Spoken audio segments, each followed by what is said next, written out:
I still cannot believe what car I am piloting. This is the manual transmission Toyota Supra. Still is a car, kind of a pinch me moment that I have the keys and this is my new car. Oh, the manual in this car is just so crazy rolling through the gears. But today's video, we have some important business to take care of. How much did I pay to get into the new manual Toyota Supra? I can tell you before we get into that, it is worth every single penny. This car has everything I loved about my old Supra, and yet we now have the proper transmission to where it is so engaging, and I'm still not getting on the car too hard yet. We have 150 miles or so on it, so we still got to run it in a little bit more. Oh my gosh, this is such a well-balanced car. I can't wait to take it on more adventures and just do everything. Oh my gosh, this thing is a blast. All right, so let's get right into it. How much do you guys think I just paid for the 2023 Toyota Supra with the manual transmission? So this Toyota Supra kind of came up out of the blue. One of my friends with Toyota Southeast basically let me know that there was one at port that didn't have a buyer. He wanted to know if I knew of anybody who wanted to buy it, and that then turned into me buying the car. So it kind of came up in about a week's time. I heard about the car, and then about a week later, I was like, you know what? Everything just kind of fell into place to where this was a car that I just could not pass up on. Now, I've seen some dealers asking $100,000 for the manual Toyota Supras. I've seen a lot of dealers listing them for $80,000 and things like that. So, my car, I paid MSRP. And quite honestly, that's nothing to be surprised with. On the Facebook pages and other groups with Supras, there are about every day I'm seeing someone pop up with a manual Supra who paid sticker. So quite honestly, most people are buying these for sticker. I think if you're paying anything over $70,000, I think you're really getting taken advantage of. I could see this car, you know, a $5,000 markup wouldn't be the worst. However, I still definitely wouldn't have bought it. But maybe a $10,000 would be the worst one, just because on the used market, these are going for like $70,000. So $70,000 wouldn't be the worst to pay. However, I would never pay over sticker for a brand new car. Market value is a little bit different on the used market. But yes, I paid MSRP, and yeah, here's my new Supra. All right, so to go into some of the paperwork to kind of show you the pricing and how much this car is actually gonna cost to own and things like that, I already had this one kind of secured. There was another dealership that had a red one coming in, and for fun, I messaged them online just to see what they were gonna be charging for the car. They didn't tell me a price over the phone, and I ended up swinging through, and they were at a very, very ridiculous price. So that dealership, here is what they showed me. I'll block out their name just to not throw them under the bus, but here is what the first quote I got was. This was $84,000 out the door on a red one, same spec, same everything. It did have the $1,000 carbon fiber mirror caps. However, my car does not, and I could care less when you can get aftermarket ones for 300 bucks. So $83,000 was another dealership's offer on this car. Was not gonna do that. Obviously, that's just a complete ripoff.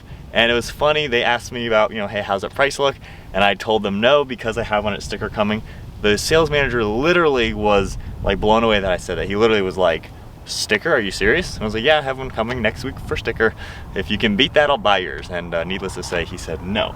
So then looking at my car real quick, taking a look at the window sticker, of course, we're looking at the Supra Premium 3.0. Here's what we have on the window sticker: driver's assistance package, and that's the only real option. And then over here, you can see we do have, these are the two things that I wish were not on here: Toyota Guard, and then a very expensive cable for my cell phone, which does bring us to an MSRP at $59,200.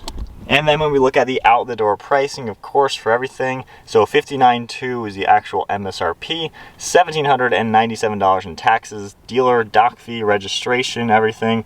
So that brings us down to $61,800 out the door on my exact Toyota Supra. So less than $62,000 out the door with all tax, tag, title, and everything you would expect. So 61.8 out the door for the manual Supra, I thought was a pretty reasonable deal. I wish it didn't have the stupid Toyota Guard. That's $700 for 2 extra free oil changes, and it says that Toyota put some sort of coating on the paint and interior. I highly doubt they actually did that.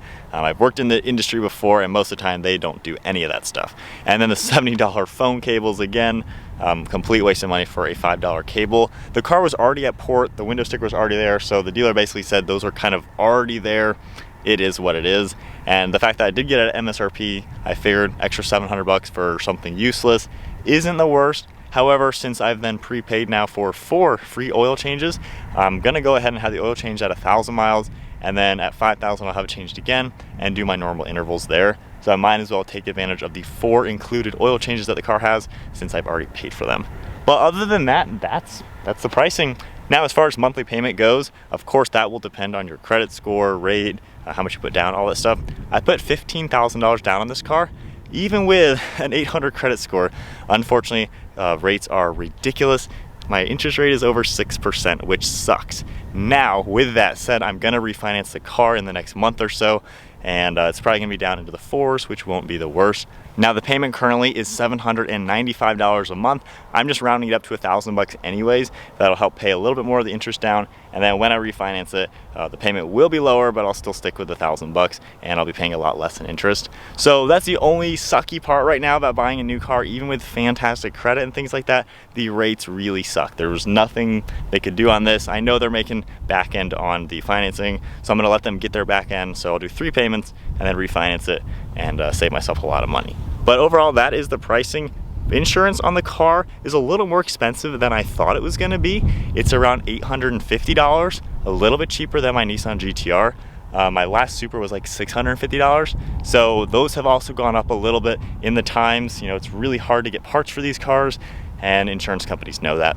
So that's pretty much the rundown. I don't think it's too crazy. I didn't really waste too much money aside from the Toyota Guard and the high interest for the first few months. But nonetheless, there you go. So like I said, paying MSRP right now for this car, I don't feel like is too big of a surprise, just because what I've seen so far every day, someone pops up saying they paid sticker for these cars.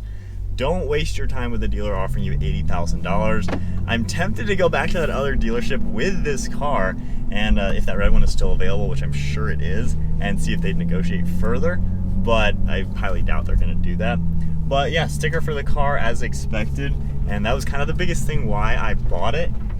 If it wasn't sticker, I wouldn't have bought it, just because I will never pay over sticker on a new car. That's just ridiculous. Used car market, completely different ballgame. If I were to sell it today, I would sell it for fair market value, which is probably around 70 grand. But nonetheless, it's not too crazy to own this car. Not really gonna cost much to maintain since I have those oil changes already funded, and these are pretty reliable cars. So my plans with the Supra, now that we've kind of got a lot of the basics done, going over why I bought it, why I didn't get the Nissan Z, why I picked out this instead, and how this came to be. This was kind of random. It popped up out of the blue. I had no interest in buying one as of right now. My plan was to get the Z, and then to get the Nismo after that, and then maybe get a manual Supra after that one. But the fact that this came up now, being a much better car than the Z, for sticker, I just couldn't say no. So, plans, I'm definitely gonna do more than what I did with my white Toyota Supra. That was a 2020, obviously an automatic transmission. This one I wanna have more fun with. I'm gonna wrap it. I didn't mind that this car was black because I was planning to do a wrap on the car anyways, and black is the perfect color to vinyl wrap. I think a bright blue or maybe a matte red, I'm not quite sure what I want. A nice set of wheels, better tires that are much wider. Do springs on it because the suspension's already fantastic. It really just needs better springs. But then, of course, we're gonna tune it. And yes, you can tune the 2023's ECU. That'll have to get it shipped out, and they'll unlock it, do all that stuff. And then I'm definitely gonna have fun with the full bolt-ons, intake, exhaust, charge pipe, doing more custom tuning eventually, flex fuel, bigger turbo eventually, things like that. And it's definitely going to be a really fun car to own. Now, as far as any differences go from my old Supra, obviously this is a manual transmission, so a big difference from the 8-speed ZF automatic. I know they revised the suspension quite a bit when it hit 2021 model year. It's hard for me to really notice the differences since I'd spent 18 months since I owned my Supra last, and for the majority of the 2 years I owned it, I had lowering springs. So I don't really remember what a stock 2020 felt like, quite honestly. However, driving this in normal mode, it is very comfortable, very smooth. This feels like an expensive car, and that's why, honestly, the price at $61 out the door is just a bargain, I think, because I feel like this car feels like a true expensive car. When you're in it, if you blocked out this badge, I mean, I'd say you're in something that's well over $60,000. And, you know, I really like that aspect with the car. It's so smooth on the highway, so smooth in general, and you can just feel like you're in a luxury cruiser car. So I love those aspects with the Supra. Certainly a refined vehicle. Sport mode, haven't got on the car too much yet since we are still running it in. I want to at least get to like maybe 1,000 miles before I go crazy with it. However, in a couple hundred miles, I'll film the full review of this car, and I'm sure I'll redline it and have a little bit of fun. But I do like the improved motor. When I first drove a 2021, I wasn't too impressed because the bottom end didn't seem like it was as sharp as the 2020. But after driving them more and more, I like how much smoother and linear the new turbo design is laid out. It gives you much more top end, much more smooth power delivery, and it doesn't just hit you down low and spin the tires.